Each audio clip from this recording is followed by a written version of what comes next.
Halo, selamat datang di channel Bamhe 313. Apa kabar Sobat Bi?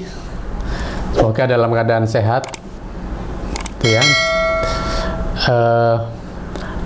Kali ini saya akan menyampaikan sebuah pembahasan mengenai kecepatan dan kecelakaan jalan. Itu ya. Jadi di sini kita akan membahas mengenai hubungan antara kecepatan dengan kecelakaan. Ingin tahu bagaimana hubungannya? Ikuti pembahasannya pada program Binkes, bicara tentang keselamatan.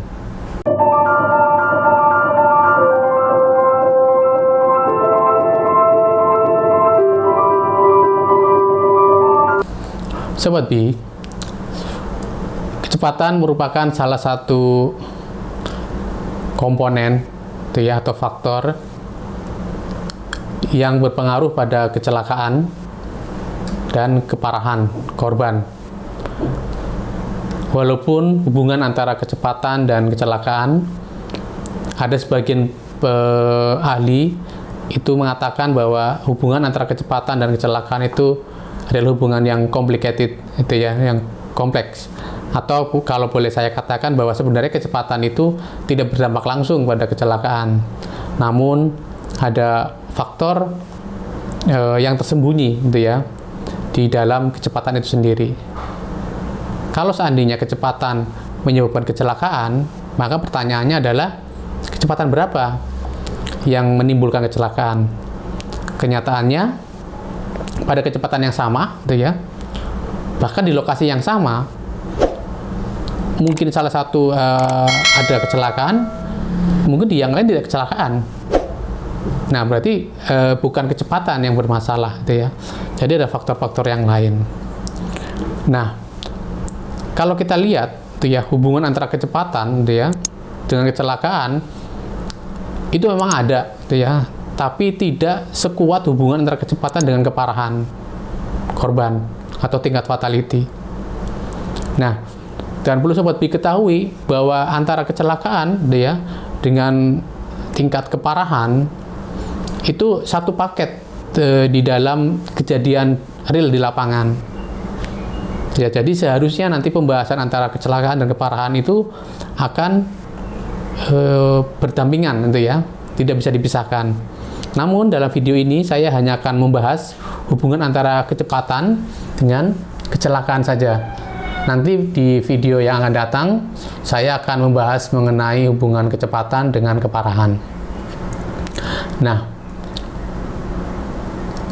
gambar ini pernah saya tampilkan di video saya, tentang kecelakaan.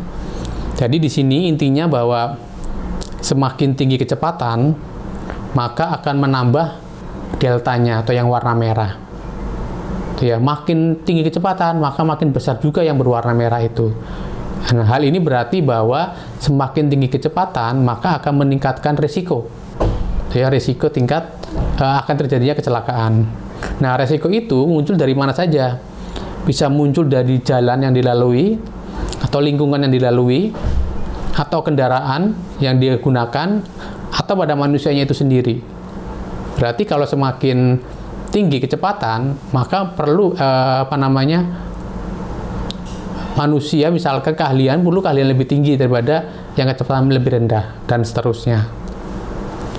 Nah, kemudian kalau kita ilustrasikan, misalkan ada sebuah kendaraan dengan melaju dengan kecepatan tinggi, Nah, untuk memenuhi kebutuhan kecepatan tinggi, maka ada beberapa hal yang harus dipenuhi, atau yang harus ada. Misalkan ketika seorang pengemudi dia melaju dengan kecepatan tinggi, maka dia harus berkonsentrasi yang lebih tinggi, skill mengemudi yang bagus, kendaraannya, kondisi bannya yang bagus, pengeremannya bagus, dan sebagainya, pencahayaannya bagus, kondisi jalannya juga sesuai. Nah, untuk menghindari kegagalan, maka kecepatan tinggi memerlukan spek yang tinggi juga. Jika spesifikasi tidak memenuhi kebutuhan itu, maka kecepatan itu bisa menghasilkan suatu kegagalan atau terjadinya suatu kecelakaan. Nah, Perlu sobat ketahui bahwa kecepatan itu ada dua. Yang pertama adalah absolut, yang kedua adalah kecepatan relatif. Nah, kecepatan absolut itu diukur dari benda-benda yang diam, gitu ya. Jadi pengukurnya adalah benda-benda yang diam terhadap kendaraan itu. Nah, kecepatan absolut yang tinggi, gitu ya, atau biasanya terjadi pada arus bebas atau free flow itu, biasanya akan meningkatkan resiko kecelakaan tunggal. Ya, misalkan ya kan dia bisa menabrak sesuatu ya kan yang ada di jalan itu, dia bisa tergelincir dan sebagainya ya kan. Jadi lebih dominan pada kecelakaan tunggal. Namun untuk kecepatan relatif itu ya, artinya kecepatan yang diukur dari yang lain. Misalkan ada dua kendaraan A sama B. Nah, kecepatan A ada kecepatan B. Kecepatan A dilihat dari B bagaimana, kecepatan B dilihat dari A bagaimana. Itulah namanya kecepatan relatif. Gitu ya. Nah, perhitungan kecepatan relatif itu sangat penting sekali jika kita ingin menghitung hubungan dengan kendaraan-kendaraan yang mungkin tuh ya, yang mungkin banyak volumenya. Seperti itu. Nah, jadi semakin besar kecepatan relatif, itu ya, artinya semakin besar perbedaan kecepatan di dalam suatu titik tertentu, itu ya, atau suatu ruas jalan tertentu, maka akan meningkatkan potensi tabrakan antar kendaraan. Seperti itu. Kemudian, nah ini adalah hasil penelitian, itu ya, saya ambil dari Glidden tahun 2002. Nah dari sini sobat bisa lihat. Pada sumbu X-nya itu adalah perbedaan kecepatan. Kemudian sumbu Y-nya adalah risiko terjadinya tabrakan, gitu ya. Relatif seperti itu ya. Ini bahasanya adalah relatif. Jadi satuannya adalah berapa kali ya, seperti itu. Nah, ada di sini ada dua kondisi, itu dua lokasi itu ya. Yang satu di perkotaan, itu ya. Dan yang merah itu ya. Dan yang satunya bukan. Nah, sekarang kalau kita lihat dulu yang warna merah, tuh ya. Jadi di sini yang warna merah, dia meningkat lebih tajam meningkatnya. Ketika perbedaan kecepatan, gitu ya, itu ada sekitar 5 km per jamnya, dia sudah meningkat. Jadi dan ketika perbedaan kecepatan 15, dia meningkat lagi. Dan seterusnya, gitu ya. Jadi semakin besar diferensialnya atau perbedaan kecepatannya, maka resiko kecelakaan akan meningkat berapa kali. Itu ya. Contoh misalkan perbedaannya 15 km per jam. Nah, kalau kita tarik ke sumbu Y-nya, maka kecepatannya akan meningkat 10 kalinya. Seperti itu. 10 kali dibanding apa? Dibanding dengan tidak ada perbedaan kecepatan. Artinya kalau kecepatannya sama. Nah, untuk yang non perkotaan itu naik tapi lebih landai. Kenapa? Yang merah lebih tajam naiknya daripada yang biru itu ya. Karena yang merah tentu terkait dengan volume lalu lintasnya itu ya. Nah, karena makin besar volumenya, ketika makin banyak volumenya, kemudian kecepatannya berbeda-beda, maka akan meningkatkan potensi kecelakaan yang meningkat dengan tajam. Itu ya, tapi kalau volumenya kecil ya kan, ya, apalagi kalau arus bebas, maka peningkatan terjadinya kecelakaan ada, tapi tidak terlalu tajam. Nah, hal ini berarti menunjukkan bahwa kecepatan relatif itu sangat penting sekali, ya, terutama di jalan tol misalkan.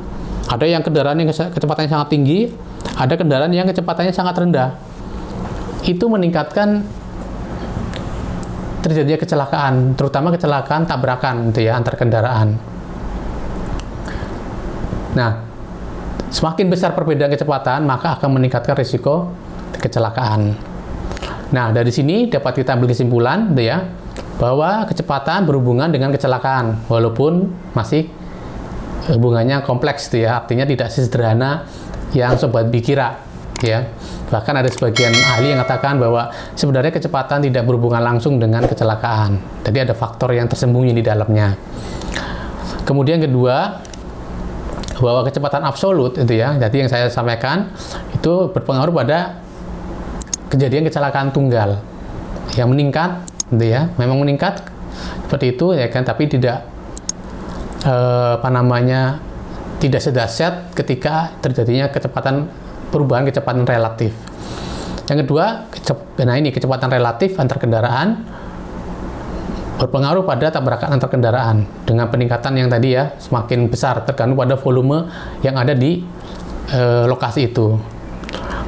Nah, tadi sudah sampaikan bahwa volume juga akan menambah peluang terjadinya kecelakaan, gitu ya. Baik, itu saja pembahasan dari saya mengenai hubungan antara kecelakaan, gitu ya, antara kecepatan dengan kecelakaan. Nah, ini silakan coba Bit kalau ada pertanyaan, gitu ya, tulis saja di kolom komentar, karena mungkin penjelasan saya itu kurang detail, gitu ya, atau mungkin kurang jelas diterima oleh Sobat B, gitu ya. Silakan tulis di kolom komentar, nanti akan saya jelaskan juga, gitu ya, atau akan saya buat video khusus untuk menjawab pertanyaan dari Sobat B. Itu saja, jangan lupa ya like and subscribe video saya. Terima kasih. Sampai jumpa.